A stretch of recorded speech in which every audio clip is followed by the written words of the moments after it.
Good morning.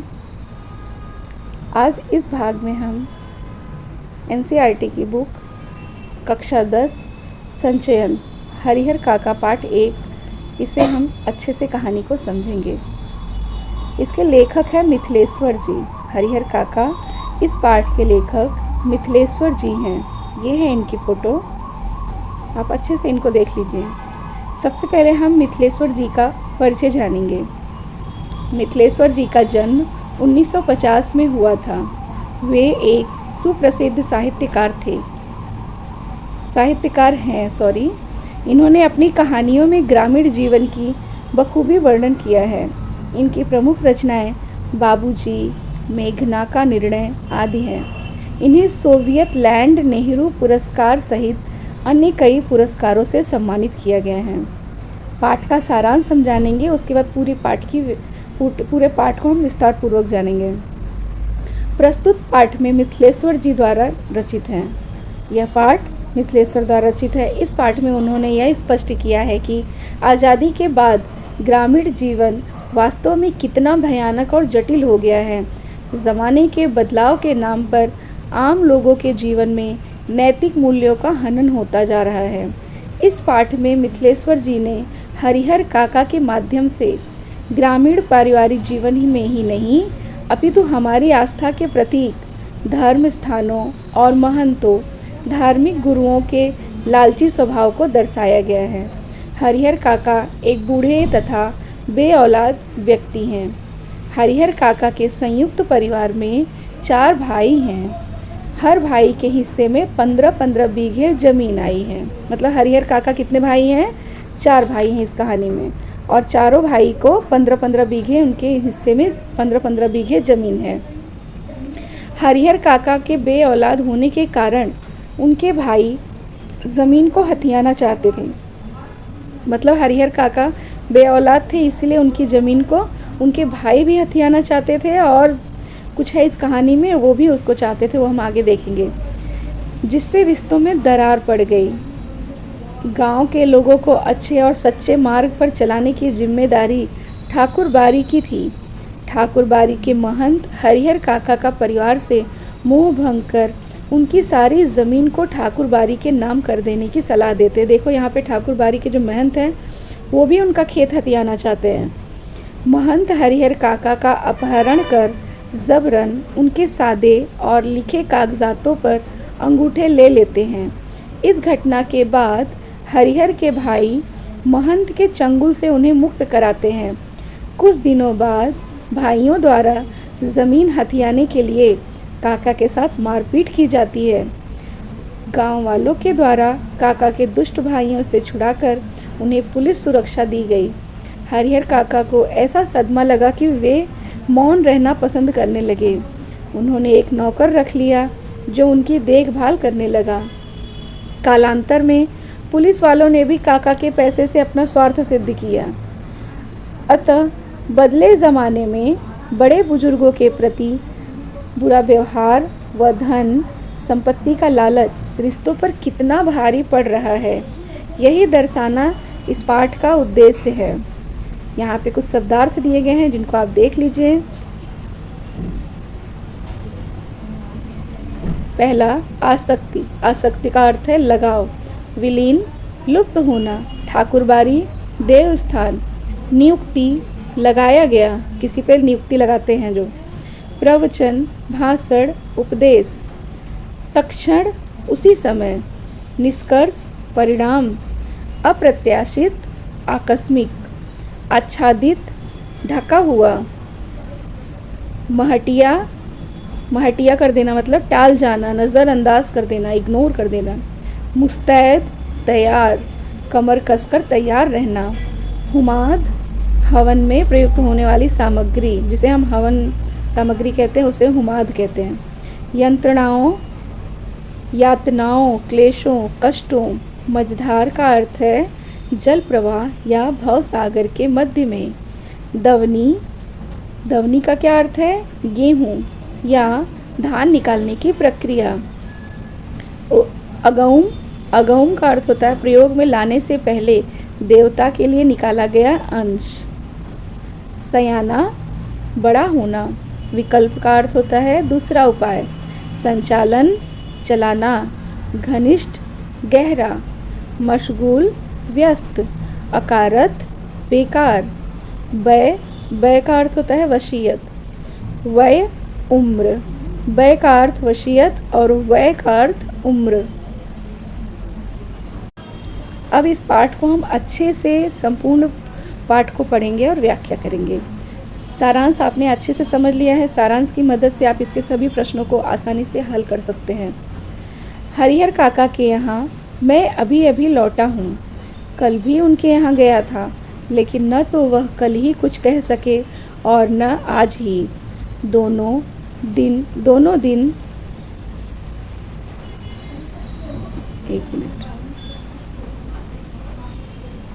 दिन उनके पास मैं देर तक बैठा रहा, लेकिन उन्होंने कोई बातचीत नहीं की।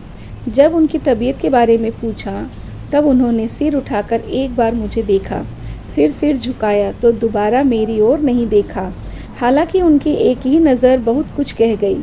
जिन यंत्रणाओं के बीच वह घिरे थे और जिस मनः स्थिति में जी रहे थे, उसमें आंखें ही बहुत कुछ कह देती हैं, मुंह खोलने की ज़रूरत नहीं पड़ती। हरिहर काका की ज़िंदगी से मैं बहुत गहरे में जुड़ा हूँ। यहाँ पे लेखक कह रहे हैं, अपने गांव में जिन चंद लोगों को मैं सम्मान देता हूँ, उनमें हरिहर काका भी एक है। हरिहर काका के प्रति मेरी आसक्ति के अनेक व्यवहारिक और वैचारिक कारण हैं। उनमें प्रमुख कारण दो हैं। एक तो यह कि हरिहर काका मेरे पड़ोस में रहते हैं, और दूसरा कारण यह कि मेरी माँ बताती है हरिहर काका बचपन में मुझे बहुत दुलार करते थे, अपने कंधे पर बैठाकर घुमाया करते थे। एक पिता अपने बच्चे को जितना प्यार करता है, उससे कहीं ज़्यादा प्यार हरिहर काका मुझे करते थे। और जब मैं सयाना हुआ, तब मेरी पहली दोस्ती हरिहर काका के साथ ही हुई। हरिहर काका ने भी मुझे दोस्ती के लिए इतनी उम्र तक प्रतीक्षा की थी। माँ बताती है कि मुझसे पहले गांव में किसी अन्य से उनकी इतनी गहरी दोस्ती नहीं हुई थी। वह मुझसे कुछ भी नहीं छुपाते थे, खूब खुलकर बातें करते थे, लेकिन फ़िलहाल मुझसे भी कुछ कहना उन्होंने बंद कर दिया है। उनकी इस स्थिति ने मुझे चिंतित कर दिया है, जैसे कोई नाव बीच मझधार में फंसी हो और उस पर सवार लोग चिल्लाकर भी अपनी रक्षा न कर सकते हों, क्योंकि उनकी चिल्लाहट दूर तक फैले सागर के बीच उठती गिरती लहरों में विलीन हो जाने के अतिरिक्त ही क्या सकती थी। विलीन हो जाने के अतिरिक्त कर ही क्या सकती है। मौन होकर जल समाधि लेने के अतिरिक्त कोई दूसरा विकल्प नहीं। लेकिन मन इसे न मानने को कतई तैयार नहीं। मन मतलब इस चीज़ को नहीं मान रहा था। जीने की लालसा की वजह से बेचैनी और छटपटाहट बढ़ गई। कुछ ऐसी ही स्थिति के बीच हरिहर काका घिर गए हैं। क्या हुआ है उनके साथ? हरिहर काका के बारे में मैं सोचता हूँ तो मुझे लगता है कि वह यह समझ नहीं पा रहे हैं कि कहें तो क्या कहें। अब कोई ऐसी बात नहीं जिसे कहकर वह हल्का हो सके। कोई ऐसी उक्ति नहीं, उक्ति का अर्थ होता है उपाय। कोई ऐसी युक्ति नहीं जिसे कहकर वे मुक्ति पा सके। हरिहर काका की स्थिति में मैं भी होता तो निश्चित ही इस गूंगेपन का शिकार हो जाता। हरिहर काका की इस स्थिति में कैसे आप फंसे? यह कौन सी स्थिति है? इसके लिए कौन जिम्मेवार है? यह सब बताने से पहले आप अपने गांव का और खासकर अपने गांव की ठाकुरबाड़ी का संक्षिप्त परिचय मैं आपको दे देना उचित समझता हूँ, क्योंकि उसके बिना तो यह कहानी अधूरी ही रह जाएगी। अब यहाँ से लेखक ने अपनी कहानी शुरू की है। मेरा गांव कस्बाई शहर आरा से 40 किलोमीटर की दूरी पर है। तो लेखक का गांव कितने दूर है? कहाँ पर है? कस्बाई शहर आरा से 40 किलोमीटर दूरी पर है। हसन बाज़ार बस स्टैंड के पास। कौन से बस स्टैंड के पास? हसन बाज़ार। गांव की कुल आबादी 2,500-3 हज़ार होगी।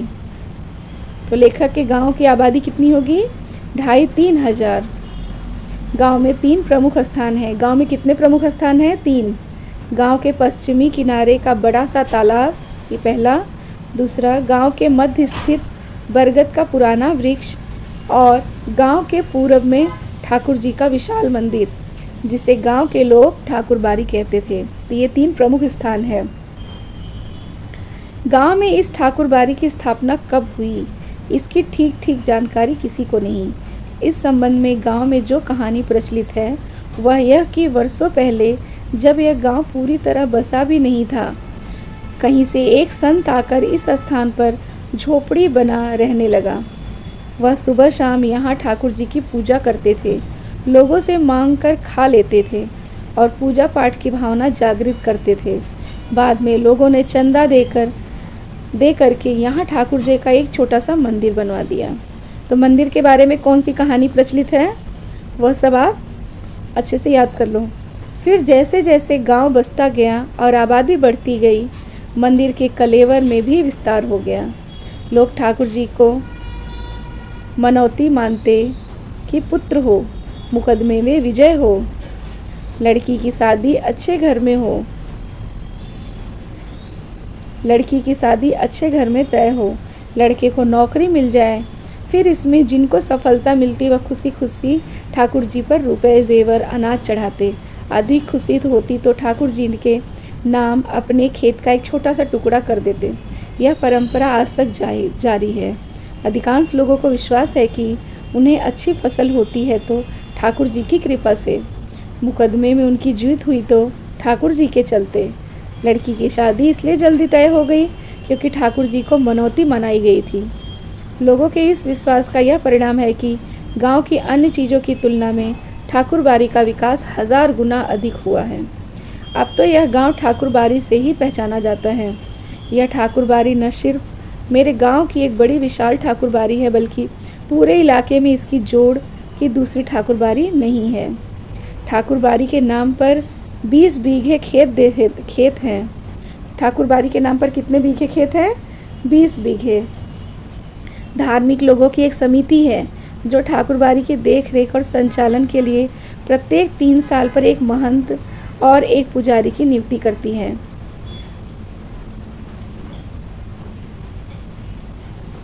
ठाकुरबाड़ी का काम लोगों के अंदर ठाकुर जी के प्रति भक्ति भावना पैदा करना है। तो ठाकुरबाड़ी का क्या काम है? लोगों के प्रति भक्ति भावना पैदा करना तथा धर्म से विमुख हो रहे लोगों को रास्ते पर लाना, ये ठाकुरबाड़ी का काम है।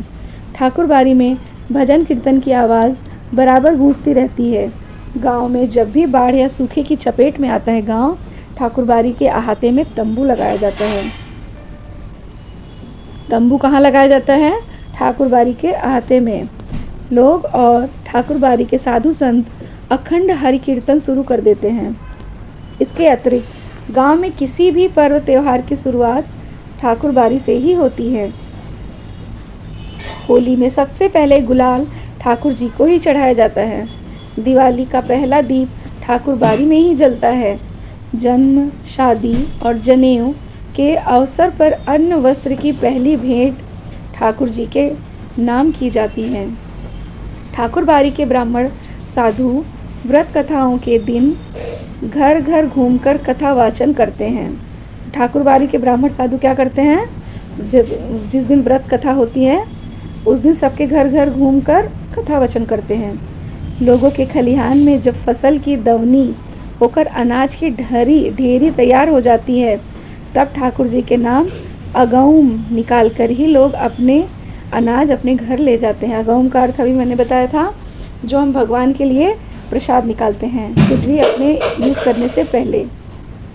ठाकुरबाड़ी के साथ अधिकांश लोगों का संबंध बहुत ही घनिष्ठ है और मन और तन दोनों स्तर पर कृषि कार्य से अपना बचा हुआ समय वे ठाकुरबाड़ी में ही बिताते हैं। ठाकुरबाड़ी में साधु संतों का प्रवचन सुन ठाकुर जी का दर्शन कर वे अपना जीवन सार्थक मानने लगते हैं। उन्हें यह महसूस होता है कि ठाकुरबाड़ी में प्रवेश करते ही वे पवित्र हो जाते हैं। उनके पिछले सारे पाप अपने आप खत्म हो जाते हैं। परिस्थितिवश इधर हरिहर काका ने ठाकुरबाड़ी में जाना बंद कर दिया है। देखो अब उनके साथ क्या हुआ, उन्होंने क्यों बंद कर दिया। पहले वह अक्सर ही ठाकुरबाड़ी में जाते थे मन बहलाने के लिए। कभी कभी मैं भी ठाकुरबाड़ी में जाता हूँ, लेकिन वहाँ के साधु संत मुझे फूटी आँखों नहीं सुहाते। काम धाम करने में उनकी कोई रुचि नहीं। ठाकुर जी के भोग लगाने के नाम पर दोनों जून हलवा पूड़ी खाते हैं और आराम से पड़े रहते हैं। उन्हें अगर कुछ आता है तो सिर्फ बात बनाना आता है। हरिहर काका के 4 भाई हैं। हरिहर काका कितने भाई हैं? 4। सबकी शादी हो चुकी हैं। हरिहर काका के अलावा सबके बाल बच्चे हैं। बड़े और छोटे भाई के लड़के काफ़ी सयाने हो गए हैं। 2 की शादियां हो गई हैं। तो कितने बच्चों की शादियां हो गई हरिहर काका के भाइयों की? 2 बच्चों की। उनमें से एक पढ़ लिख कर शहर के किसी दफ्तर में क्लर्की करने लगा है। लेकिन हरिहर काका की अपनी देह से कोई औलाद नहीं, मतलब हरिहर काका के खुद का कोई पुत्र नहीं है। भाइयों में हरिहर काका का नंबर दूसरा है। तो हरिहर काका कौन से नंबर पे हैं अपने भाइयों में? 4 भाइयों में दूसरे नंबर पे हैं। औलाद के लिए उन्होंने 2 शादियां की। लंबे समय तक प्रतीक्षारत रहे, लेकिन बिना बच्चा जने उनकी दोनों पत्नियां स्वर्ग सिधार गईं। तो हरिहर काका ने कितनी शादी की थी औलाद के लिए? 2। लोगों ने तीसरी शादी करने की सलाह दी, लेकिन अपनी गिरती हुई उम्र और धार्मिक संस्कारों की वजह से हरिहर काका ने इनकार कर दिया। वह इत्मीनान और प्रेम से अपने भाइयों के परिवार के साथ रहने लगे कि उनको लगता था कि उनके भाइयों का परिवार भी तो उनका ही था, इसीलिए उन्होंने तीसरी शादी नहीं की थी। हरिहर काका के परिवार के पास कुल 60 बीघे खेत थे। कितने खेत थे? 60 बीघे। प्रत्येक भाई के हिस्से 15 बीघे पड़ेंगे। कृषि कार्य पर ये लोग निर्भर हैं। शायद इसलिए अब तक संयुक्त परिवार के रूप में ही रहते आ रहे हैं।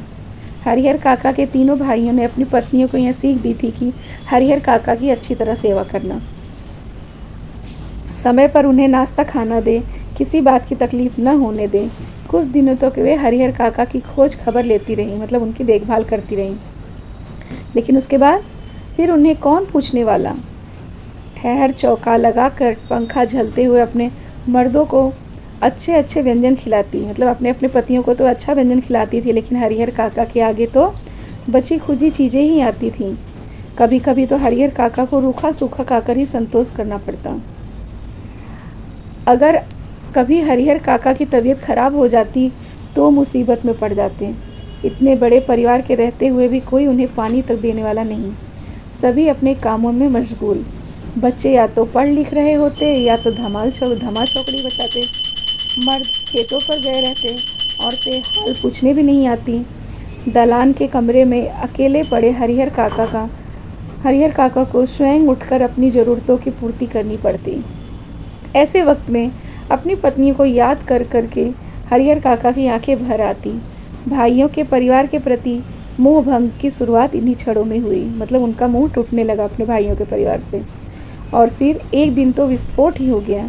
उस दिन हरिहर काका की सहन शक्ति जवाब दे गई। उस दिन शहर में क्लर्की करने वाले भतीजे का एक दोस्त गांव आया था। उसी के आगमन के उपलक्ष्य में 2-3 तरह की सब्जी बन के चटनी रायता बने थे। बीमारी से उठे हरिहर काका का मन स्वादिष्ट भोजन के लिए बेचैन था।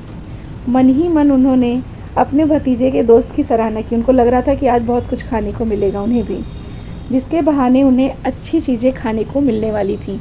लेकिन बातें बिल्कुल विपरीत हुईं। सबों ने खाना खा लिया, उनको कोई पूछने तक नहीं आया। उनके तीनों भाई खाना खाकर खलिहान चले गए। खलिहान का अर्थ है खेत। दवनी हो रही थी। वे इस बात के प्रति निश्चिंत थे कि हरिहर काका तो पहले ही खिला दिया गया होगा, मतलब उनके भाइयों को लग रहा था कि उनको पहले ही खिला दिया गया होगा। अंत में हरिहर काका ने स्वयं दलान के कमरे से निकल हवेली में प्रवेश किया। तब उनके छोटे भाई की पत्नी ने रूखा सूखा खाना लाकर उनके सामने परोस दिया। भात, मट्ठा और अचार। बस हरिहर काका के बदन में तो जैसे आग लग गई। को बहुत गुस्सा आया। उन्होंने थाली उठाकर बीच आंगन में फेंक दी। झन की तेज़ आवाज़ के साथ आंगन में थाली गिरी। भात बिखर गया। विभिन्न घरों में बैठी लड़कियां, बहुएं सब एक ही साथ बाहर निकल आईं। हरिहर काका गरजते हुए हवेली से दलान की ओर चल पड़े। समझ रही हो कि मुफ्त में खिलाती हो, तो अपने मन से यह बात निकाल देना। मेरे हिस्से की खेत की पैदावार इसी घर में आती है। यह हरिहर काका उन औरतों से कह रहे हैं जो उनके भाइयों की पत्नियां हैं। उसमें तो मैं 2-4 नौकर रख लूँ, आराम से खाऊं। हरिहर काका की यह कहानी यहीं पे हम विराम देते हैं। आगे की कहानी को जानने के लिए हम भाग 2 में देखेंगे।